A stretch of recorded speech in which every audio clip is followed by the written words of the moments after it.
ಆರೋಗ್ಯವೇ ಭಾಗ್ಯ ವಿಶೇಷ ಕಾರ್ಯಕ್ರಮಕ್ಕೆ ಸ್ವಾಗತ. ನಾನು ಮಧು ನಾಗೇಶ್. ವೀಕ್ಷಕರೇ, ಇವತ್ತಿನ ನಮ್ಮ ಈ ಕಾರ್ಯಕ್ರಮದಲ್ಲಿ ಮಧುಮೇಹ, ಶುಗರ್ ಈ ಸಮಸ್ಯೆಯ ಕುರಿತು ಮಾತನಾಡೋಣ. ಈಗಂತೂ ಎಲ್ಲರಲ್ಲೂ ಕೂಡ ಈ ಒಂದು ಶುಗರ್ ಸಮಸ್ಯೆ ಸರ್ವೇ ಸಾಮಾನ್ಯ ಅಂತಲೇ ಹೇಳಬಹುದು. ಪ್ರಮುಖವಾಗಿ ಈ ಶುಗರ್, ಮಧುಮೇಹ ಯಾಕೆ ಬರುತ್ತೆ, ಬಂದ ನಂತರ ನಮ್ಮ ಲೈಫ್ ಸ್ಟೈಲ್ ಹೇಗಿರಬೇಕು, ಅದರಿಂದ ದೂರ ಇರೋದು ಹೇಗೆ ಅನ್ನೋದರ ಕುರಿತಾಗಿ ಸಂಪೂರ್ಣ ಮಾಹಿತಿಯನ್ನು ಹೋಮಿಯೋ ಕೇರ್ ಇಂಟರ್ನ್ಯಾಷನಲ್ನ ತಜ್ಞ ವೈದ್ಯರಾಗಿರುವಂತಹ ಡಾಕ್ಟರ್ ಉಮರ್ ಅವರು ತಿಳಿಸ್ಕೊಡ್ತಾರೆ. ಮೊದಲಿಗೆ ಅವರನ್ನು ನಾವು ಕಾರ್ಯಕ್ರಮಕ್ಕೆ ವೆಲ್ಕಮ್ ಮಾಡೋಣ. Hi doctor, welcome to the show. ಹೇಗಿದ್ದೀರಾ doctor? Yes, I am also fine doctor, thank you. ಮಧುಮೇಹ, ಶುಗರ್, ನಾನು ಆಗಲೇ ಹೇಳ್ತಾ ಇದ್ದೆ ಡಾಕ್ಟರ್, ಈಗಂತೂ ಪ್ರತಿಯೊಬ್ಬರಿಗೂ, ಹುಟ್ಟಿರೋ ಮಕ್ಕಳಿಗೂ ಕೂಡ ಶುಗರ್ ಬಂದ್ಬಿಡುತ್ತೆ. ನಿಜಕ್ಕೂ ಕೂಡ ಯಾಕೆ ಇತ್ತೀಚಿನ ದಿನಗಳಲ್ಲಿ ಈ ಶುಗರ್ನ ಪ್ರಮಾಣ ಹೆಚ್ಚಾಗ್ತಾ ಇದೆ? ಸೊ ಒಂದು ನಮ್ಮ ಲೈಫ್ ಸ್ಟೈಲು, ಆಗಿನ ಊಟದ ಪದ್ಧತಿಗೂ ಈಗಿನ ಊಟದ ಪದ್ಧತಿಗೂ ಚೇಂಜ್ ಇದೆ. ಬಟ್ ಈಗಿರುವಂತಹ ಟೈಮ್ನಲ್ಲಿ ನಮ್ಮ ಲೈಫ್ ಸ್ಟೈಲ್ ಹೇಗಿರಬೇಕು? ಮೊದಲನೇದಾಗಿ ಮಧುಮೇಹ ಬರೋದಕ್ಕೆ ಕಾರಣಗಳೇನು, ಇದರ ಲಕ್ಷಣಗಳನ್ನು ತಿಳಿಸ್ಕೊಟ್ಬಿಡಿ. ನೋಡಿ, ತಾವು ಹೇಳ್ತಿದ್ದಂಗೆ ಈ ನಡುವೆ ಮಧುಮೇಹ ಅಥವಾ ಈ ಡಯಾಬಿಟೀಸ್ ಏನಿದೆಯೋ ತುಂಬ ಹೆಚ್ಚಾಗಿ ನಾವು ನೋಡ್ತಾ ಇದ್ದೀರಿ. ಸೊ ಈ ಒಂದು ಸಮಸ್ಯೆ ಬರೋದಕ್ಕೆ ನಾನಾ ಕಾರಣಗಳನ್ನ ನಾವು ನೋಡಬಹುದು. ಸೊ ಅದರಲ್ಲಿ ಪ್ರಮುಖವಾಗಿ ಒಂದು ತುಂಬ ಇಂಪಾರ್ಟೆಂಟ್ ಫ್ಯಾಕ್ಟರ್ ನಾವು ನೋಡ್ತೀರಿ, ವೇರ್ ಒಂದು ಸ್ಟ್ರಾಂಗ್ ಫೆಮಿಲಿಯಲ್ ಹಿಸ್ಟ್ರಿ ಅಂತ ಹೇಳ್ತೀರಿ. ಅಂದರೆ ತಂದೆ ತಾಯಿ ಅಥವಾ ಬ್ಲಡ್ ರಿಲೇಷನ್ಸಲ್ಲಿ ಯಾರಿಗಾದರೂ ಈ ಒಂದು ಸಮಸ್ಯೆ ಇದ್ದರೆ ಅವರ ಮಕ್ಕಳಿಗೂ ಕೂಡ ಈ ಒಂದು ಸಮಸ್ಯೆ ಕಂಡುಬರಬಹುದು. ಒಂದು ನಂತರ ನಾವು ನೋಡ್ತೀರಿ ವೇರ್ ತುಂಬ ಇಂಪಾರ್ಟೆಂಟ್ ಕಾಸ್ ನಮ್ಮ ಲೈಫ್ ಸ್ಟೈಲ್, ವೇರ್ ನಮ್ಮ ಜೀವನ ಶೈಲಿ ನಾವು ಕರೆಕ್ಟಾಗಿ ಇಟ್ಕೊಂಡಿರಲಿಲ್ಲ ಅಂದರೆ over a period of time ಈ ಒಂದು ಸಮಸ್ಯೆ ಬರಬಹುದು.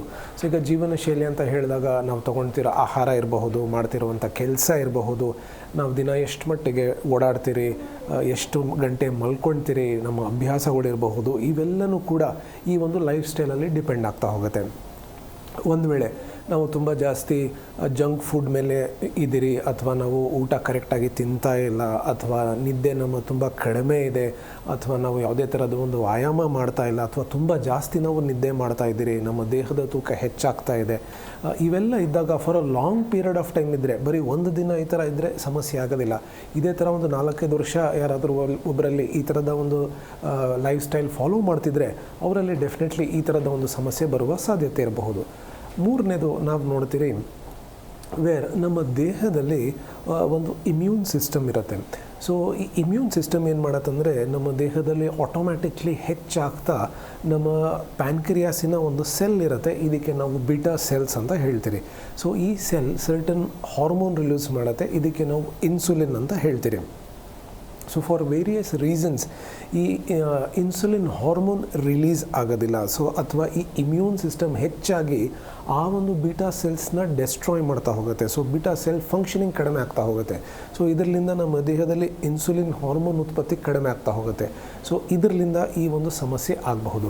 ಸೊ ಇದಲ್ಲದೆ ನಾವು ನೋಡ್ತೀರಿ ವೇರ್ ಫ್ರೀಕ್ವೆಂಟಾಗಿ ಬ್ಯಾಕ್ಟೀರಿಯಲ್ ಇನ್ಫೆಕ್ಷನ್ಸ್ ಇರಬಹುದು, ವೈರಲ್ ಇನ್ಫೆಕ್ಷನ್ಸ್ ಇರಬಹುದು, ಅಥವಾ ಒಂದು ಗ್ರಂಥಿ ಇದೆ, ಇದಕ್ಕೆ ನಾವು ಪ್ಯಾನ್ಕ್ರಿಯಾಸ್ ಅಂತ ಹೇಳ್ತೀರಿ. ಸೊ ಈ ಪ್ಯಾನ್ಕ್ರಿಯಾಸಲ್ಲಿ ಫ್ರೀಕ್ವೆಂಟಾಗಿ ಇನ್ಫೆಕ್ಷನ್ ಆಗ್ತಾ ಇದ್ದರೆ ಇದಕ್ಕೆ ನಾವು ಪ್ಯಾನ್ಕ್ರಿಯಾಟೈಟಿಸ್ ಅಂತ ಹೇಳ್ತೀರಿ.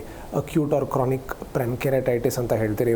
ವೈರಲ್ ಆರ್ ಬ್ಯಾಕ್ಟೀರಿಯಲ್ ಇದು ಪದೇ ಪದೇ ಆಗ್ತಾ ಹೋದಾಗ, ಅಥವಾ ಸರ್ಟನ್ ಇಂಡಿವಿಜುವಲ್ಸಲ್ಲಿ ನಾವು ನೋಡ್ತೀರಿ ಸರ್ಟನ್ ಮೆಡಿಸಿನ್ಸ್ ಲಾಂಗ್ ಟರ್ಮ್ ತಗೊಂಡಾಗ ಈ ಒಂದು ಸಮಸ್ಯೆ ಬರಬಹುದು.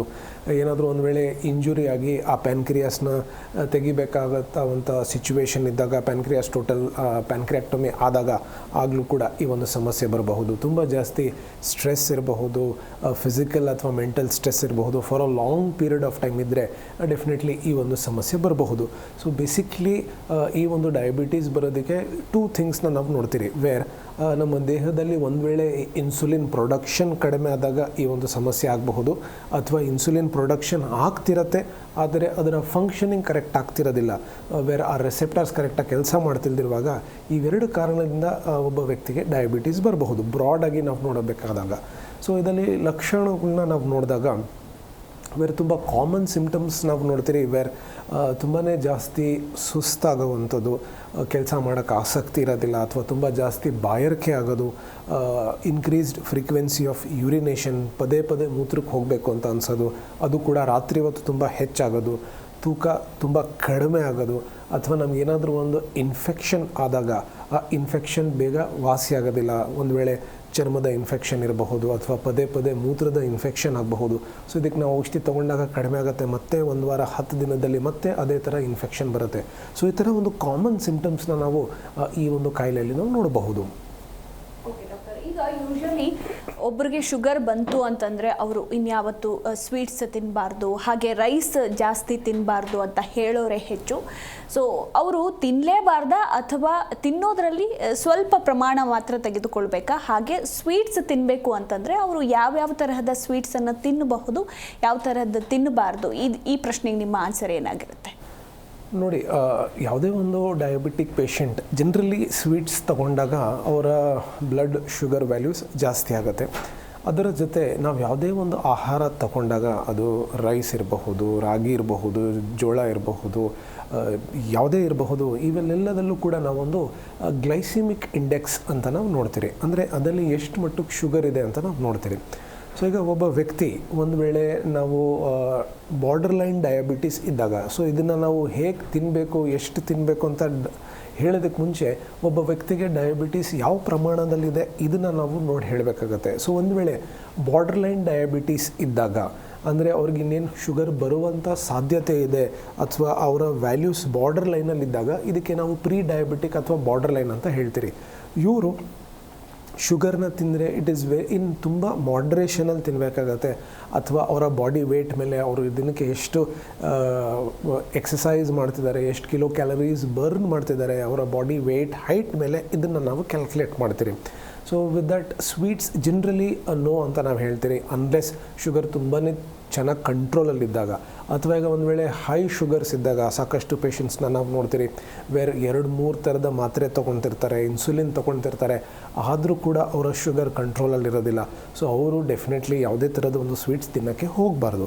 ಸೊ ಯಾವ ಸ್ಟೇಜಲ್ಲಿದೆ ಈ ಕಾಯಿಲೆ ಅದ್ರ ಮೇಲೆ ಇದನ್ನು ನಾವು ಡಿಫೈನ್ ಮಾಡಬೇಕಾಗತ್ತೆ. ಅದರ ಜೊತೆ ಈಗ ನಾವು ರೈಸಿಗೆ ಬಂದಾಗ, ರೈಸಲ್ಲೂ ಕೂಡ ಸರ್ಟನ್ ಗ್ಲೈಸಿಮಿಕ್ಸ್ ಇಂಡೆಕ್ಸ್ ಇರುತ್ತೆ. ಸೊ ಈಗ ರೈಸ್ ಆ್ಯಂಡ್ ವೀಟನ್ನ ನಾವು ನೋಡಿದಾಗ, ಗೋಧಿಗೆ ನಾವು ನೋಡಿದಾಗ ಎರಡಲ್ಲೂ ಕೂಡ ಒಂದೇ ಪ್ರಮಾಣದಲ್ಲಿ ಶುಗರ್ ಕಂಟೆಂಟ್ ಇದ್ದೇ ಇರುತ್ತೆ. ಬಟ್ ನಾವು ರೈಸ್ನ ಅವಾಯ್ಡ್ ಮಾಡೋಕ್ಕೆ ಹೇಳ್ತೀರಿ, because rice is more of carbohydrate. ಇದರಲ್ಲಿ ನಾವು ಈಸಿ ಸಟೈಟಿ ಅಂತ ನಾವು ಹೇಳ್ತೀರಿ, ವೇರ್ ನಾವು ರೈಸ್ ತಿಂದಾಗ ನಮಗೆ ಹೊಟ್ಟೆ ತುಂಬಿತು ಅಂತ ಅನ್ಸೋದಿಲ್ಲ, ಇನ್ನೂ ಸ್ವಲ್ಪ ತಿನ್ನಬೇಕು ಅಂತ ಅನಿಸುತ್ತೆ. ಅದೇ ಈಗ ನಾವು ಗೋಧಿ ಅಥವಾ ಗೋಧಿಯಿಂದ ಮಾಡಿರೋಂಥ ಪ್ರಾಡಕ್ಟ್ಸ್ನ ನಾವು ತಿಂದಾಗ ಒಂದಿಷ್ಟು ತಿಂದಾದಮೇಲೆ ನಮ್ಮ ಹೊಟ್ಟೆ ತುಂಬ್ತಾ ಹೋಗುತ್ತೆ.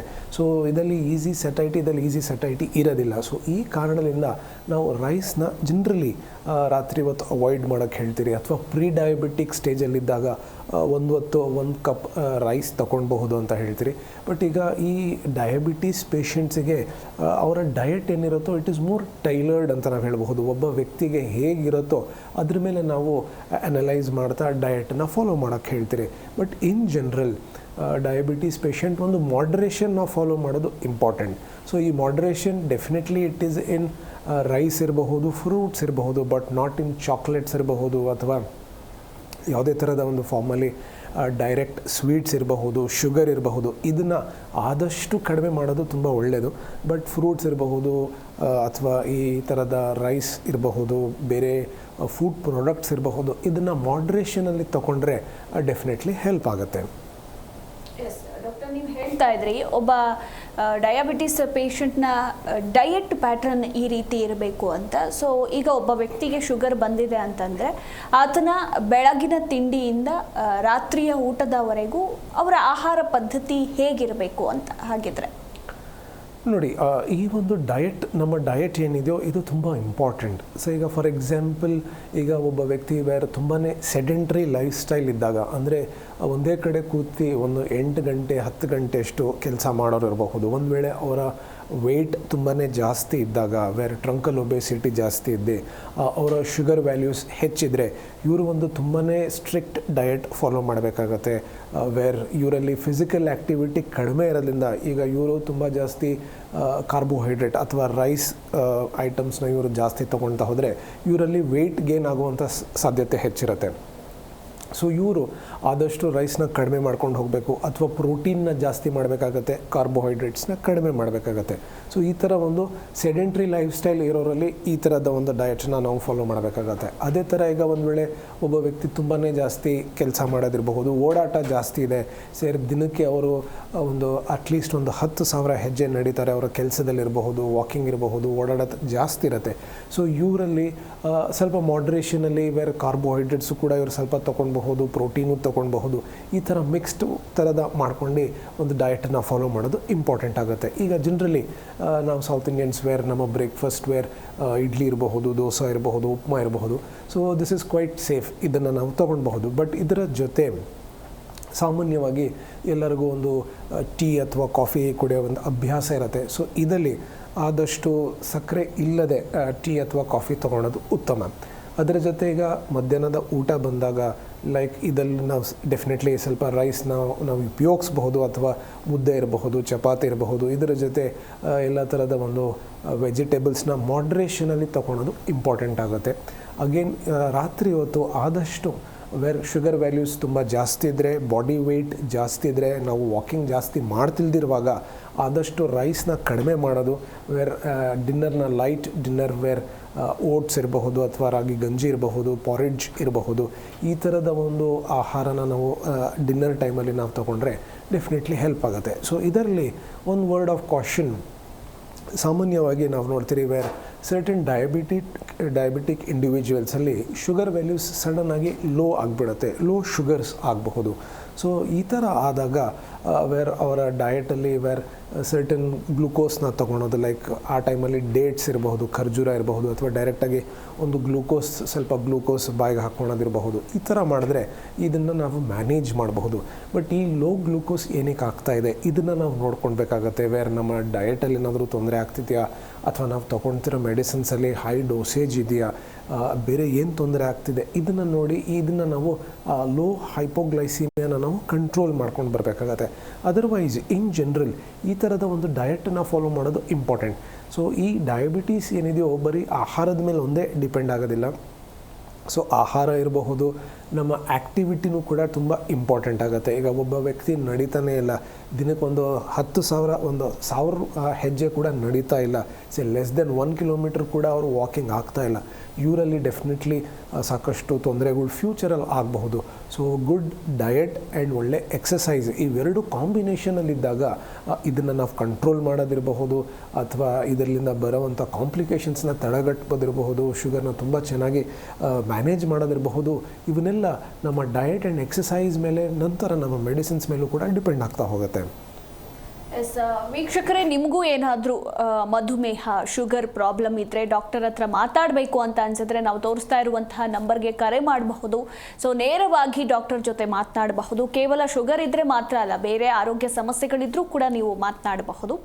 ಎಸ್ ಡಾಕ್ಟರ್, ಇನ್ನು ಈ ಒಂದು ಶುಗರ್ ಒಬ್ಬ ವ್ಯಕ್ತಿಗೆ ಒಂದು ಸಲ ಬಂದುಬಿಟ್ರೆ ಅದು ಆತ ಸಾಯೋವರೆಗೂ ಇನ್ನು ಹೋಗೋದೇ ಇಲ್ವಾ?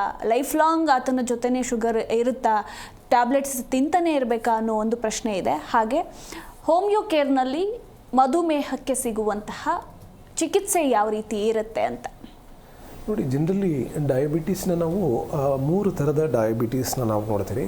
ಒಂದು ಟೈಪ್ 1 ಡಯಾಬಿಟೀಸ್ ಅಂತ ಹೇಳ್ತೀರಿ, ಇನ್ನೊಂದು ಟೈಪ್ 2 ಡಯಾಬಿಟೀಸ್ ಅಂತ ಹೇಳ್ತೀರಿ, ಮೂರನೇದು ಜೆಸ್ಟೇಷನಲ್ ಡಯಾಬಿಟೀಸ್ ಅಂತ ಹೇಳ್ತೀರಿ. ಸೊ ಟೈಪ್ 1 ಅಂತ ಹೇಳಿದಾಗ ಇದು ಚಿಕ್ಕ ಮಕ್ಕಳಲ್ಲಿ ಕಂಡುಬರೋದಿರಬಹುದು, ಅಥವಾ ಸಾಮಾನ್ಯವಾಗಿ ನಮ್ಮ ದೇಹದಲ್ಲಿ ಒಂದು ವೇಳೆ ಇನ್ಸುಲಿನ್ ಉತ್ಪತ್ತಿ ಆಗ್ತಾ ಇಲ್ದಿರುವಾಗ ಇದಕ್ಕೆ ನಾವು ಟೈಪ್ 1 ಡಯಾಬಿಟೀಸ್ ಅಂತ ಹೇಳ್ತೀರಿ. ಇನ್ನೊಂದು ಟೈಪ್ 2 ಡಯಾಬಿಟೀಸ್ ಅಂತ ಹೇಳ್ತೀರಿ, ನಮ್ಮ ದೇಹದಲ್ಲಿ ಇನ್ಸುಲಿನ್ ಉತ್ಪತ್ತಿ ಆಗ್ತಾ ಇರುತ್ತೆ, ಆದರೆ ಆ ಇನ್ಸುಲಿನ್ ಫಂಕ್ಷನಿಂಗ್ ಕಡಿಮೆ ಆಗ್ತಾ ಹೋಗುತ್ತೆ, ಅಥವಾ ಒಬ್ಬ ವ್ಯಕ್ತಿಯ ವಯಸ್ಸು 40 ವರ್ಷ ಆದಮೇಲೆ ಡಯಾಬಿಟೀಸ್ ಕಂಡು ಬಂದಾಗ ಇದಕ್ಕೆ ನಾವು ಜನರಲಿ ಟೈಪ್ 2 ಡಯಾಬಿಟೀಸ್ ಅಂತ ಹೇಳ್ತೀರಿ. ಇನ್ನೊಂದು ಮಹಿಳೆಯರಲ್ಲಿ ಡ್ಯೂರಿಂಗ್ ಪ್ರೆಗ್ನೆನ್ಸಿ ಕಂಡುಬರುವಂಥ ಸಮಸ್ಯೆಗೆ ಇದಕ್ಕೆ ನಾವು ಜೆಸ್ಟೇಷನಲ್ ಡಯಾಬಿಟೀಸ್ ಅಂತ ಹೇಳ್ತೀರಿ. ಸೊ ಈ ಟೈಪ್ 2 ಡಯಾಬಿಟೀಸ್ ಆ್ಯಂಡ್ ಜೆಸ್ಟೇಷನಲ್ ಡಯಾಬಿಟೀಸ್ನ ನಾವು ನೋಡ್ತೀರಿ ಕರೆಕ್ಟ್ ಸ್ಟೇಜಲ್ಲಿ ಇದನ್ನು ನಾವು ಕಂಡುಹಿಡಿದಾಗ, ಅಥವಾ ಅದನ್ನು ನಾವು ಡಯಾಗ್ನೋಸ್ ಮಾಡಿದಾಗ, ಅದನ್ನು ಸರ್ಟನ್ ಮೆಷರ್ಸ್ ತಗೊಂಡಾಗ ಇದನ್ನು ಲೈಫ್ ಟೈಮ್ ಮೆಡಿಸಿನ್ಸ್ ತೊಗೊಳೋದು ಅವಶ್ಯಕತೆ ಇರೋದಿಲ್ಲ. ಓವರ್ ಪೀರಿಯಡ್ ಆಫ್ ಟೈಮ್ ಅದಾಗದೆ ಸರಿನೂ ಕೂಡ ಹೋಗಬಹುದು. ಬಟ್ ವೆರಾಸ್ ಈ ಒಂದು ಟೈಪ್ 1 ಡಯಾಬಿಟೀಸ್ ಏನಿದೆಯೋ ವೇರ್ ನಮ್ಮ ದೇಹದಲ್ಲಿ ಇನ್ಸುಲಿನ್ ಪ್ರೊಡಕ್ಷನ್ ಆಗ್ತಾನೇ ಇಲ್ಲ, ಇದು for a long period of time definitely medicines ತೊಗೊಳೋದು ಅವಶ್ಯಕತೆ ಇದ್ದೇ ಇರುತ್ತೆ. ಸೊ ಈ ಒಂದು ಕಾಯಿಲೆನ ನಾವು ಡಯಾಗ್ನೋಸ್ ಮಾಡೋದು ಯಾವ ಸ್ಟೇಜಲ್ಲಿದೆ, ಇದರ ಜೊತೆ ಇದರಿಂದ ಏನಾದರೂ ಬೇರೆ ಪರಿಣಾಮಗಳಾಗಿದೆಯಾ, ಮೇಜರ್ ಆರ್ಗನ್ಸಿಗೆ ಎಫೆಕ್ಟ್ ಆಗ್ತಾ ಇದೆಯಾ, ವೇರ್ ಡಯಾಬಿಟೀಸ್ನಿಂದ ಸಾಕಷ್ಟು ಮೇಜರ್ ಆರ್ಗನ್ಸಿಗೆ ಎಫೆಕ್ಟ್ ಆಗ್ತಾ ಹೋಗುತ್ತೆ. ಲೈಕ್ ಅದು ಕಣ್ಣಿಗೆ ಎಫೆಕ್ಟ್ ಆಗಬಹುದು, ಹೃದಯಕ್ಕೆ ಎಫೆಕ್ಟ್ ಆಗಬಹುದು, ಮೆದುಳಿಗೆ ಎಫೆಕ್ಟ್ ಆಗಬಹುದು, ಕೈ ಕಾಲಿನ ನರಕ್ಕೆ ಎಫೆಕ್ಟ್ ಆಗಬಹುದು, ನ್ಯೂರೋಪತಿ ಆಗಬಹುದು. ಸೊ ಇವೆಲ್ಲ ಆಗಬಹುದು. ಸೊ ಒಂದು ವೇಳೆ ಇದು ಆಗಿದೆಯಾ, ಸೊ ಯಾವ ಸ್ಟೇಜಲ್ಲಿದೆ ಇದನ್ನು ಡಯಾಗ್ನೋಸ್ ಮಾಡಿ ತದನಂತರ ಸರ್ಟನ್ ನಾವು ನಮ್ಮ ಸಂಸ್ಥೆಯಲ್ಲಿ ಸರ್ಟನ್ ಮೆಡಿಸಿನ್ಸ್ನ ನಾವು ಕೊಡ್ತೀರಿ. ಇದಕ್ಕೆ ಕಾನ್ಸ್ಟಿಟ್ಯೂಷನಲ್ ಥೆರಪಿ ಅಂತ ಹೇಳ್ತೀರಿ. ಸೊ ಕಾನ್ಸ್ಟಿಟ್ಯೂಷನಲ್ ಥೆರಪಿ ಅಂತ ಹೇಳಿದ್ರೆ ಒಬ್ಬ ವ್ಯಕ್ತಿಯ ಲೈಫ್ ಸ್ಟೈಲ್ ಹೇಗಿದೆ, ಅವರ ಫಿಸಿಕಲ್ ಅಟ್ರಿಬ್ಯೂಟ್ಸ್ ಹೇಗಿದೆ, ಅವರ ಫ್ಯಾಮಿಲಿ ಹಿಸ್ಟ್ರಿಯಲ್ಲಿ ಈ ಥರದ ಒಂದು ತೊಂದರೆ ಇದೆಯಾ, ಈ ಒಂದು ತೊಂದರೆ ಈ ಪರ್ಟಿಕ್ಯುಲರ್ ಪೇಷಂಟಿಗೆ ಯಾವ ಥರದ ಒಂದು ಸಮಸ್ಯೆ ಆಗ್ತಾ ಇದೆ, ಅವರ ಮೆಂಟಲ್ ಎಮೋಷನ್ಸ್ ಏನಿದೆ, ಫಿಸಿಕಲಿ ಏನು ತೊಂದರೆ ಆಗ್ತಿದೆ, ಇವನ್ನೆಲ್ಲ ಅನಲೈಸ್ ಮಾಡ್ತಾ ಸರ್ಟನ್ ಮೆಡಿಕೇಷನ್ಸ್ನ ನಾವು ಕೊಡ್ತೀರಿ. ಸೊ ಇದಕ್ಕೆ ಕಾನ್ಸ್ಟಿಟ್ಯೂಷನಲ್ ಥೆರಪಿ ಅಂತ ಹೇಳ್ತೀರಿ. ಸೊ ಈ ಥೆರಪಿ ನಾವು ಅಡ್ಮಿನಿಸ್ಟರ್ ಮಾಡಿದಾಗ ಬೇರೀಗ ಒಂದು ವೇಳೆ ನಮ್ಮ ದೇಹದಲ್ಲಿ ಇನ್ಸುಲಿನ್ ಪ್ರೊಡಕ್ಷನ್ ಆಗ್ತಾ ಇದೆ, ಆದರೆ ಅದರ ಫಂಕ್ಷನಿಂಗ್ ಕರೆಕ್ಟ್ ಆಗ್ತಾ ಇಲ್ಲ, ಸೊ ಇದನ್ನು ಸ್ಟಿಮ್ಯುಲೇಟ್ ಮಾಡೋದಕ್ಕೆ ನಾವು ಸರ್ಟನ್ ಮೆಡಿಕೇಷನ್ಸ್ ಕೊಡ್ತೀರಿ. ಸೊ ಇದರ ಜೊತೆ ನಾವೇನು ಒಂದು ಡಯಟ್ ಆ್ಯಂಡ್ ಎಕ್ಸಸೈಸ್ ಹೇಳಿರ್ತೀರಿ ಅದನ್ನು ಫಾಲೋ ಮಾಡಿದ್ರೆ ಡೆಫಿನೆಟ್ಲಿ ಶುಗರ್ಸ್ ಕಂಟ್ರೋಲ್ ಆಗ್ತಾ ಹೋಗುತ್ತೆ. ಒಂದು ವೇಳೆ ಈಗ ಇನ್ಸುಲಿನ್ ಪ್ರೊಡಕ್ಷನ್ನೇ ಆಗ್ತಾ ಇಲ್ಲ, ಸೊ ಅದನ್ನು ಸ್ಟಿಮ್ಯುಲೇಟ್ ಮಾಡಿ ಇನ್ಸುಲಿನ್ ಪ್ರೊಡಕ್ಷನ್ ಇಂಪ್ರೂವ್ ಮಾಡೋದಕ್ಕೆ ಸರ್ಟನ್ ಕಾನ್ಸ್ಟಿಟ್ಯೂಷನಲ್ ಥೆರಪಿ ಕೊಡ್ತೀರಿ. ಸೊ ಈ ಥರ ಈಚ್ ಇಂಡಿವಿಜುವಲ್ಗೆ ಬೇರೆ ಥರದ ಒಂದು ಮೆಡಿಕೇಷನ್ಸ್ನ ನಾವು ಕೊಡ್ತಾ ಈ ಒಂದು ಡಯಾಬಿಟೀಸ್ನ ನಾವು ಕಂಟ್ರೋಲ್ ಮಾಡ್ತಾ ಹೋಗ್ತೀರಿ. ಸೊ ಡಯಾಬಿಟೀಸ್ ಜೊತೆ ಬ್ಲಡ್ ಪ್ರೆಷರ್ ತುಂಬ ಇಂಪಾರ್ಟೆಂಟ್. ಬ್ಲಡ್ ಪ್ರೆಷರ್ನ ಕಂಟ್ರೋಲ್ ಮಾಡೋದಿರಬಹುದು. ನಂತರ ನಮ್ಮ ಕೊಲೆಸ್ಟ್ರಾಲ್, ವೇರ್ ನಮ್ಮ ದೇಹದಲ್ಲಿ ಕೊಬ್ಬಿನಾಂಶ, ಕೊಲೆಸ್ಟ್ರಾಲ್ ಆ್ಯಂಡ್ ಟ್ರೈಗ್ಲಿಸರೈಡ್ಸ್ ಇವೆರಡೂ ಕೂಡ ಕಂಟ್ರೋಲಲ್ಲಿ ಇಟ್ಕೊಳೋದು ತುಂಬ ಇಂಪಾರ್ಟೆಂಟ್. ಸೊ ಈ ಥರದ ಒಂದು ಮೆಡಿಕೇಷನ್ಸ್ ಜೊತೆ ನಾವು ಡಯಟ್ ಆ್ಯಂಡ್ ಎಕ್ಸಸೈಸ್ನ ನಾವು ಕರೆಕ್ಟಾಗಿ ಫಾಲೋ ಮಾಡ್ತಾ ಹೋದರೆ ಹೋಮಿಯೋಪತಿ ಮೆಡಿಸಿನ್ಸ್ ಮುಖಾಂತರ ಈ ಡಯಾಬಿಟೀಸ್ ಸಮಸ್ಯೆನ ನಾವು ತುಂಬ ಚೆನ್ನಾಗಿ ಕಂಟ್ರೋಲ್ ಮಾಡಬಹುದು. ಒಂದು ವೇಳೆ ಕಾಂಪ್ಲಿಕೇಶನ್ಸ್ ಏನಾದರೂ ಬಂದಿದಾಗ, ವೇರ್ ನ್ಯೂರೋಪತಿ ಇರಬಹುದು, ನೆಫ್ರೋಪತಿ ಇರಬಹುದು, ಅದು ಇದ್ದಾಗ ಅದಕ್ಕೆ ಸರ್ಟನ್ ಆರ್ಗನೋಲೆಪ್ಟಿಕ್ ಮೆಡಿಸಿನ್ಸ್ ಅಂತ ಹೇಳ್ತೀರಿ. ಆ ಮೆಡಿಕೇಷನ್ಸ್ ಕೊಡ್ತಾ ಆ ಒಂದು ಆರ್ಗನ್ನ ಫಂಕ್ಷನಿಂಗ್ ಇಂಪ್ರೂವ್ ಮಾಡೋದಕ್ಕೆ ನಾವು ಸರ್ಟನ್ ಮೆಡಿಕೇಷನ್ಸ್ ಕೊಡ್ತೀರಿ. So it is a very deep process ಅಂತ ಹೇಳ್ಬಹುದು. ಕಾಂಪ್ಲಿಕೇಟೆಡ್ ಪ್ರಾಸೆಸ್ ಇರುತ್ತೆ. ಒಂದು ವೇಳೆ ಕಾಂಪ್ಲಿಕೇಶನ್ಸ್ ಇದ್ದರೆ ವೆರಿ ಅಗ್ರೆಸಿವ್ ಟೈಪ್ ಆಫ್ ಟ್ರೀಟ್ಮೆಂಟ್ನ ನಾವು ಮಾಡಬೇಕಾಗತ್ತೆ.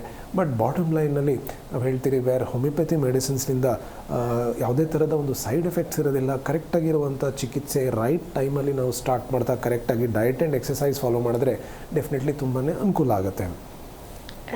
ಇನ್ನು ಡಾಕ್ಟರ್, ಈ ಶುಗರ್ ಅನ್ನೋದು ಯಾವ ಏಜ್ ಫ್ಯಾಕ್ಟರ್ನಿಂದ ಹೆಚ್ಚಾಗಿ ಕಾಣಿಸ್ಕೊಳ್ಳುತ್ತೆ, ಹಾಗೆ ಮೆನ್ನಲ್ಲ ವುಮೆನ್ನಲ್ಲ ಈ ಮಧುಮೇಹ ಹೆಚ್ಚಾಗಿ ಕಾಣಿಸ್ಕೊಳ್ಳೋದು ನಿಮ್ಮ ಪ್ರಕಾರ ಯಾರಲ್ಲಿ ಅಂತ? ಜನರಲಿ ನಾವು ನೋಡ್ತೀರಿ, ವೇರ್ ಒಂದು ಟೈಪ್ ಆಫ್ ಡಯಾಬಿಟೀಸ್, ವೇರ್ ಆಗಲೇ ನಾನು ಹೇಳ್ದಂಗೆ ಟೈಪ್ 2 ಡಯಾಬಿಟೀಸ್ ಏನಿದೆಯೋ ಇದು 40 ವರ್ಷದ ಮೇಲೆ ಕಂಡುಬರುವಂಥ ಸಮಸ್ಯೆ. ಇದಕ್ಕೆ ನಾವು ಟೈಪ್ 2 ಡಯಾಬಿಟೀಸ್ ಅಂತ ಹೇಳ್ತೀರಿ. ಟೈಪ್ 1 ಜನರಲಿ ಚಿಕ್ಕ ಮಕ್ಕಳಲ್ಲಿ ಅಥವಾ ಲೆಸ್ ದೆನ್ 40 ಇಯರ್ಸ್ ಆಫ್ ಏಜಲ್ಲಿ ಬಂದಾಗ ಇದಕ್ಕೆ ಜನರಲಿ ಟೈಪ್ 1 ನಾವು ಅಂತ ಹೇಳ್ತೀರಿ. ಸೊ ಈಗ ಇದನ್ನು ನಾವು ಒಂದು ಸ್ಟ್ಯಾಟಿಸ್ಟಿಕ್ಸ್ನ ನಾವು ನೋಡಿದಾಗ ಕಾಮನ್ ಆಗಿ ನಾವು ನೋಡ್ತೀರಿ, ವೇರ್ ಟೈಪ್ 2 ಡಯಾಬಿಟೀಸ್ ಏನಿದೆಯೋ ಇದು ತುಂಬ ಹೆಚ್ಚಾಗಿ ನಾವು ನೋಡ್ತೀರಿ. Percentage wise type 2 diabetes generally ಹೆಚ್ಚಾಗಿರುತ್ತೆ. ಸೊ ಇದರ ಅರ್ಥ ನಾವು ಹೇಳಬಹುದು, ವೇರ್ 40 ವರ್ಷ ಆದಮೇಲೆ, 40-50 ವರ್ಷ ಆದಮೇಲೆ ಡಯಾಬಿಟೀಸ್ ಬರುವ ಸಾಧ್ಯತೆ ಸರ್ಟನ್ ಹೆಚ್ಚಾಗಿರುತ್ತೆ. ಇದನ್ನು ನಾವು ಹೇಳಬಹುದು. ಸೊ ಈಗ ಸೆಕ್ಸ್ ವೈಸ್ ನಾವು ನೋಡಿದಾಗ ಪುರುಷರಲ್ಲಿರಬಹುದು, ಮಹಿಳೆಯರಲ್ಲಿರಬಹುದು. ಸೊ ಜನರಲಿ ಎರಡರಲ್ಲೂ ಈ ನಡುವೆ ರೀಸೆಂಟ್ ಸ್ಟಡೀಸ್ ಪ್ರಕಾರ ಈಗ ನಾವು ನೋಡ್ತೀರಿ, ನಮ್ಮ ದೇಶದಲ್ಲಿ ಈಗ ರ್ಯಾಂಡಮ್ ಆಗಿ 10 ಜನ ನಾವು ತಗೊಂಡಾಗ, ರ್ಯಾಂಡಮ್ ಆಗಿ 10 ಪೀಪಲ್ನ ನಾವು ತಗೊಂಡಾಗ ಅದರಲ್ಲಿ 6 ಜನಕ್ಕೆ ಈ ಒಂದು ಸಮಸ್ಯೆ ಇರಬಹುದು. ಸೊ ಈಗ ಸೆಕ್ಸ್ ರೇಷಿಯೋ ನಾವು ತಗೊಂಡಾಗ male or female it is almost the same ಅಂತ ಹೇಳಬಹುದು. ಬಟ್ ಅಗೇನ್ ಮೆನ್ನಲ್ಲಿ ಈ ಒಂದು ಸಮಸ್ಯೆ ಜಾಸ್ತಿ ಆಗಬಹುದು. ಬಿಕಾಸ್ ಆಲ್ಕೋಹಾಲ್ ಕನ್ಸಂಪ್ಷನ್ ಇರಬಹುದು ಅಥವಾ ಸ್ಮೋಕಿಂಗ್ ತುಂಬ ಜಾಸ್ತಿ ಮಾಡೋದಿರಬಹುದು. ಸೊ ಈ ಥರ ಇದ್ದಾಗ ವೇರ್ ಇದರ ಬರುವ ಚಾನ್ಸಸ್ ಹೆಚ್ಚಿರಬಹುದು. So this is in one way. ಅದೇ ಥರ ಮಹಿಳೆಯರಲ್ಲಿ ಡ್ಯೂರಿಂಗ್ ಪ್ರೆಗ್ನೆನ್ಸಿ ಅಥವಾ ಪೋಸ್ಟ್ ಡೆಲಿವರಿ ಈ ಒಂದು ಸಮಸ್ಯೆ ಕಂಡುಬರಬಹುದು. ಡ್ಯೂರಿಂಗ್ ಪ್ರೆಗ್ನೆನ್ಸಿ ಬಂದಾಗ ಇದಕ್ಕೆ ನಾವು ಜನರಲಿ ಜೆಸ್ಟೇಷನಲ್ ಡಯಾಬಿಟೀಸ್ ಅಂತ ಹೇಳ್ತೀರಿ. ಈ ಜೆಸ್ಟೇಷನಲ್ ಡಯಾಬಿಟೀಸ್ ಅದಾಗದೆ ರಿವರ್ಟ್ ಬ್ಯಾಕ್ ಆಗಬಹುದು, ರಿವರ್ಸ್ ಆಗಬಹುದು ಸರ್ಟನ್ ಇಂಡಿವಿಜುವಲ್ಸಲ್ಲಿ. ಬಟ್ ಸರ್ಟನ್ ಇಂಡಿವಿಜುವಲ್ಸಲ್ಲಿ for a short period of time before delivery ನಾವು ಶಾರ್ಟ್ ಪೀರಿಯಡ್ ಟೈಮ್ ಆಫ್ ಟೈಮಿಗೆ ಮೆಡಿಸಿನ್ಸ್ ಕೊಡ್ತೀರಿ, ನಂತರ ಕಂಟ್ರೋಲ್ ಬಂದ ನಂತರ ಆ ಮೆಡಿಸಿನ್ಸ್ ಹಾಗೆ ಸ್ಟಾಪ್ ಮಾಡ್ತೀರಿ, ನಂತರ ಪೋಸ್ಟ್ ಡೆಲಿವರಿ ಅದಾಗದೆ ಸರಿನೂ ಕೂಡ ಹೋಗುತ್ತೆ. ಸೊ ದೇರ್ ಆರ್ ಈ ಥರ ಸರ್ಟನ್ ಸಾಕಷ್ಟು ಪ್ರಾಬಬಿಲಿಟೀಸ್ನ ನಾವು ನೋಡಬಹುದು. ಬೇರೆ ಒಂದು ವೇಳೆ ಸ್ಟ್ರಾಂಗ್ ಫ್ಯಾಮಿಲಿ ಹಿಸ್ಟ್ರಿ ಇದೆ, ಅದರ ಜೊತೆ ಬಾಡಿ ವೆಯ್ಟ್ ತುಂಬಾ ಜಾಸ್ತಿ ಇದೆ, ವೆಯ್ಟ್ ಕಡಿಮೆ ಆಗಿಲ್ಲ, ಈ ಥರ ಇದ್ದಾಗ ಅದು ಹಾಗೆ ಕಂಟಿನ್ಯೂ ಕೂಡ ಆಗಬಹುದು. ಸೊ ಈ ಥರ ಈ ಒಂದು ಡಿಫ್ರೆನ್ಸಿಯೇಷನ್ಸ್ನ ನಾವು ನೋಡಬಹುದು. ಇನ್ನು ಡಾಕ್ಟರ್, ನಾನು ಮುಂದಿನ ಪ್ರಶ್ನೆ, ಈಗ ಕೆಲವರಿಗೆ ಶುಗರ್ ಬಂದಿರುತ್ತೆ ಅಂತ ಗೊತ್ತು. ಸೊ ಅದಾದಮೇಲೆ ಅವರು ಶುಗರ್ ತಿನ್ನೋದಿಲ್ಲ, ಹಾಗೆ ವಾಕಿಂಗ್ ಎಲ್ಲ ಮಾಡ್ತಿರ್ತಾರೆ, ಲೈಫ್ ಸ್ಟೈಲ್ನ ಚೆನ್ನಾಗಿ ನೋಡ್ಕೊಳ್ತಾ ಇರ್ತಾರೆ, ಆದರೆ ಟ್ರೀಟ್ಮೆಂಟನ್ನು ಪಡೆದುಕೊಳ್ಳೋದಿಲ್ಲ, ಅಂದರೆ ಹಾಸ್ಪಿಟಲ್ಗೆ ಭೇಟಿ ಕೊಡೋದಿಲ್ಲ. ನಾನೇ ನೋಡ್ಕೋತೀನಿ ನನ್ನ ಅನ್ನೋ ಒಂದು ಧೈರ್ಯ, ನಾನು ಶುಗರ್ ತಿಂತಾ ಇಲ್ಲ, ಸೊ ರೈಸ್ ಸ್ವಲ್ಪ ಅವಾಯ್ಡ್ ಮಾಡಿದ್ದೀನಿ, ವಾಕಿಂಗ್ ಮಾಡ್ತಾ ಇದ್ದೀನಿ, ಸೊ ನನಗೆ ಶುಗರ್ ಕಂಟ್ರೋಲಲ್ಲೇ ಇದೆ, ನನಗೆ ಬೇರೆ ಏನೂ ಆರೋಗ್ಯ ಸಮಸ್ಯೆ ಇರೋದಿಲ್ಲ ಅಂತ ಅಂದ್ಕೊಳ್ಳೋರೇ ಹೆಚ್ಚು. ಸೊ ಸಪೋಸ್ ಏನಾದರೂ ಈ ರೀತಿ ಮಾಡಿದ್ರೆ ಮುಂದೆ ಏನಾದರೂ ಸಿವಿಯರ್ ಪ್ರಾಬ್ಲಮ್ ಆಗೋ ಚಾನ್ಸಸ್ ಇದೆಯಾ, ಅಂದರೆ ಟ್ರೀಟ್ಮೆಂಟ್ ಪಡೆದುಕೊಳ್ಳದೆ ಇದ್ದರೆ, ಆಸ್ಪತ್ರೆಗೆ ಬರದೇ ಇದ್ದರೆ ಅಂತ? ನೋಡಿ, ಶುಗರ್ನ ಕಂಟ್ರೋಲ್ಡ್ ಸ್ಟೇಜಲ್ಲಿ ಇಟ್ಕೊಳೋದು ತುಂಬ ಇಂಪಾರ್ಟೆಂಟ್. ಅಂದರೆ ಈಗ ಊಟಕ್ಕೆ ಮುಂಚೆ ಒಂದು ಪರೀಕ್ಷೆ, ಅದನ್ನು ಒಂದು 120 ಒಳಗಡೆ ಇರಬೇಕಾಗತ್ತೆ, ಊಟ ಆದ ನಂತರ 140 ಒಳಗಡೆ ಇರಬೇಕು, ನಂತರ ಒಂದು 3 ತಿಂಗಳದ ಒಂದು ಪರೀಕ್ಷೆಗಳನ್ನ ನಾವು ಮಾಡ್ತೀರಿ, ಬೇರೆ ಅದಕ್ಕೆ HbA1c ಅಂತ ಹೇಳ್ತೀರಿ. ಇದು ಒಂದು ವೇಳೆ 6.5, 7 ಒಳಗಡೆ ಇದ್ದರೆ ಇದನ್ನು ನೀವು ಹಾಗೆ ಮ್ಯಾನೇಜ್ ಮಾಡಬಹುದು, ತೊಂದರೆ ಆಗೋದಿಲ್ಲ. But on the safer side every 3 ಮಂತ್ಸಿಗೆ ಈ ಒಂದು ಪರೀಕ್ಷೆ ಮಾಡ್ಕೊಳೋದು ತುಂಬ ಇಂಪಾರ್ಟೆಂಟ್. ಅದರ ಜೊತೆ ನಿಮ್ಮ ಬಾಡಿ ವೆಯ್ಟ್ ಇರಬಹುದು, ವೆಯ್ಟ್ ಕಡಿಮೆ ಆಗಿರಬಾರ್ದು, ವೆಯ್ಟ್ ಅಷ್ಟೇ ಮೇಂಟೈನ್ ಆಗಿರಬೇಕು. ಇವೆಲ್ಲ ಮಾಡ್ತಾ ಇದ್ದರೆ ನೀವೇ ಅದನ್ನು ಕಂಟ್ರೋಲ್ ಮಾಡಬಹುದು.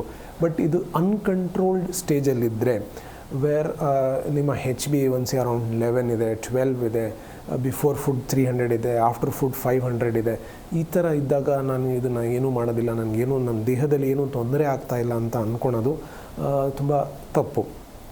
ಬಿಕಾಸ್ ಶುಗರ್ ಜನರಲಿ ಏನು ಮಾಡುತ್ತೆ, ಒಂದೇ ದಿನಕ್ಕೆ ತೊಂದರೆ ಕೊಡೋದಿಲ್ಲ. ಇದು ಲಾಂಗ್ ಟರ್ಮಲ್ಲಿ ಇದ್ದಾಗ ವೇರ್ ನಮ್ಮ ಮೇಜರ್ ಆರ್ಗನ್ಸಿಗೆ ಎಫೆಕ್ಟ್ ಆಗ್ತಾ ಹೋಗುತ್ತೆ. ಸೊ ಸಡನ್ನಾಗಿ ಸ್ಟ್ರೋಕ್ ಆಗಬಹುದು, ವೇರ್ ಪ್ಯಾರಾಲಿಸಿಸ್ ಆಗಬಹುದು, ಅಥವಾ ಸಡನ್ನಾಗಿ ಹಾರ್ಟ್ ಅಟ್ಯಾಕ್ ಆಗಬಹುದು. ಸೊ ಸಡನ್ ಹಾರ್ಟ್ ಅಟ್ಯಾಕ್ ಅಂತ ಹೇಳ್ತೀರಿ, ವೇರ್ ಮಲಗಿರ್ತಾರೆ ಪೇಷಂಟ್ಸ್, ನಿದ್ದೆಯಲ್ಲೇ ಅವ್ರಿಗೆ ಹಾರ್ಟ್ ಅಟ್ಯಾಕ್ ಆಗಬಹುದು.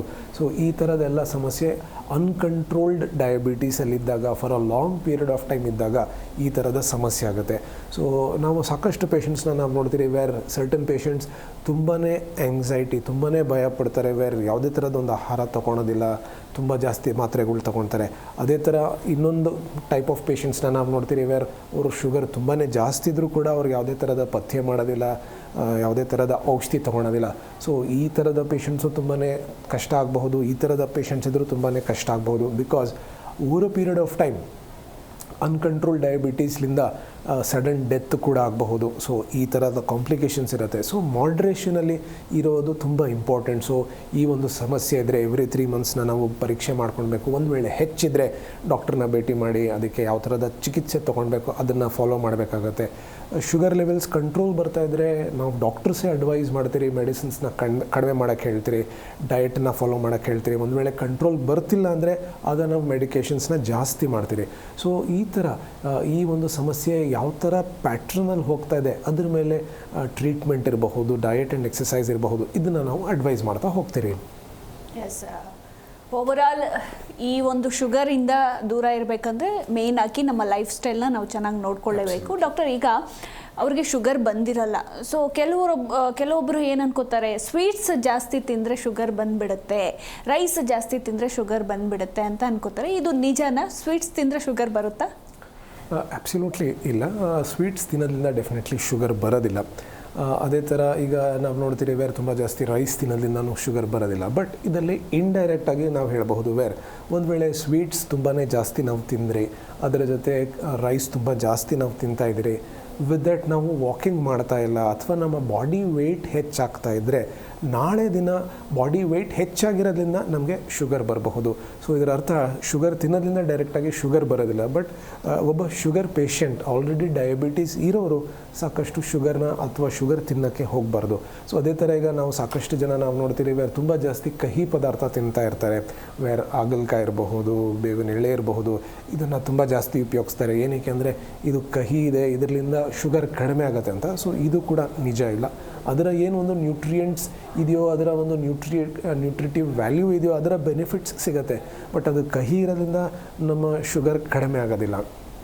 ಸೊ ಇದನ್ನು ಅರ್ಥ ಮಾಡ್ಕೊಳ್ಳೋದು ತುಂಬ ಇಂಪಾರ್ಟೆಂಟ್. ನಾನು ಆಗಲೇ ಹೇಳಿದಂಗೆ ಈ ಒಂದು ಸಕ್ಕರೆ ಕಾಯಿಲೆ ಬರೋದಕ್ಕೆ ನಮ್ಮ ದೇಹದಲ್ಲಿ ಒಂದು ಹಾರ್ಮೋನ್, ಇನ್ಸುಲಿನ್ ಹಾರ್ಮೋನ್ ಏನಿದೆಯೋ ಇದು ಒಂದು ವೇಳೆ ಉತ್ಪತ್ತಿ ಆಗಲಿಲ್ಲ ಅಂದರೆ, ಅಥವಾ ಅದು ಉತ್ಪತ್ತಿ ಆಗ್ತಾ ಇದೆ ಅದರ ಕೆಲಸ ಕರೆಕ್ಟ್ ಆಗ್ತದಿದ್ದರೆ, ಇವೆರಡು ಕಾರಣದಿಂದನೇ ನಮಗೆ ಶುಗರ್ ಬರುವ ಸಾಧ್ಯತೆ ನಾವು ನೋಡಬಹುದು.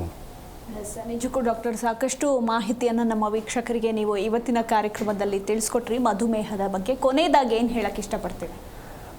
ಈ ಒಂದು ಡಯಾಬಿಟೀಸ್ನ ಸಾಮಾನ್ಯವಾಗಿ ಸಾಕಷ್ಟು ಜನ ನೆಗ್ಲೆಕ್ಟ್ ಮಾಡ್ತಾರೆ. ಸೊ ಇದನ್ನು ನೆಗ್ಲೆಕ್ಟ್ ಮಾಡೋಕ್ಕೆ ಹೋಗಬೇಡಿ. ಇದನ್ನು ಡಯಾಗ್ನೋಸ್ ಮಾಡಿದ್ರೆ ಕರೆಕ್ಟಾಗಿರುವಂಥ ಸ್ಟೇಜಲ್ಲಿ ಕರೆಕ್ಟಾಗಿ ಡಯಾಗ್ನೋಸ್ ಮಾಡಿ ರೈಟ್ ಟೈಮಲ್ಲಿ ಹೋಮಿಯೋಪತಿ ಚಿಕಿತ್ಸೆ ತೊಗೊಂಡ್ರೆ, ಕರೆಕ್ಟ್ ಆ್ಯಂಡ್ ಡಯಟ್ ಆ್ಯಂಡ್ ಎಕ್ಸಸೈಸ್ನ ನಾವು ಫಾಲೋ ಮಾಡಿದ್ರೆ ಡೆಫಿನೆಟ್ಲಿ ಈ ಮೆಡಿಸಿನ್ಸ್ಲಿಂದ ಈ ಶುಗರ್ನ ನಾವು ಕಂಟ್ರೋಲ್ ಮಾಡ್ತಾ ನಾಳೆಯಿಂದ ಬರುವಂಥ ಸಾಕಷ್ಟು ಕಾಂಪ್ಲಿಕೇಶನ್ಸ್ನ ನಾವು ತಡೆಗಟ್ಟಬಹುದು. Thank you doctor, thank you so much. My pleasure. ವೀಕ್ಷಕರೇ, ನೋಡಿದ್ರಲ್ಲ, ಇದಾಗಿತ್ತು ಇವತ್ತಿನ ಆರೋಗ್ಯವೇ ಭಾಗ್ಯ ವಿಶೇಷ. ನಿಮಗೂ ಕೂಡ ಶುಗರ್ ಪ್ರಾಬ್ಲಮ್ ಇದೆ, ಮಧುಮೇಹದಿಂದ ಬಳಲ್ತಾ ಇದ್ದೀರಾ ಅಂದರೆ ಆದಷ್ಟು ಬೇಗ ಹೋಮಿಯೋ ಕೇರ್ಗೆ ಭೇಟಿಯನ್ನು ಕೊಡಿ. ನಾವೀಗ ವಿಳಾಸ ಮತ್ತು ನಂಬರನ್ನು ಪ್ಲೇ ಮಾಡ್ತೀವಿ, ಸೊ ನೀವು ಅದಕ್ಕೆ ಕಾಂಟ್ಯಾಕ್ಟ್ ಮಾಡಬಹುದು ಅಂತ ಹೇಳ್ತಾ ನಾನು ಈ ಕಾರ್ಯಕ್ರಮವನ್ನು ಮುಗಿಸ್ತಾ ಇದ್ದೀನಿ. ನೋಡ್ತಾ ಇರಿ ಜಿ ಕನ್ನಡ ನ್ಯೂಸ್, ಸತ್ಯವೇ ಸುದ್ದಿಯ ಜೀವಾಳ. ವಾಸಿಯಾಗದ ಆರೋಗ್ಯ ಸಮಸ್ಯೆ ನಿಮ್ಮನ್ನ ಕಾಡ್ತಿದೆಯಾ? ಹಾಗಿದ್ರೆ ಚಿಂತೆ ಬಿಡಿ, ನಮ್ಮ ಹೋಮಿಯೋ ಕೇರ್ಗೆ ಬನ್ನಿ. ಹೋಮಿಯೋ ಕೇರ್ ಇಂಟರ್ನ್ಯಾಷನಲ್ ಹಲವು ಆರೋಗ್ಯ ಸಮಸ್ಯೆಗಳಿಗೆ ಸಿಗಲಿದೆ ಸೂಕ್ತ ಪರಿಹಾರ. ನೇರ ಭೇಟಿಗೆ ಸಂಪರ್ಕಿಸಿ 9550001133 1800 10811212.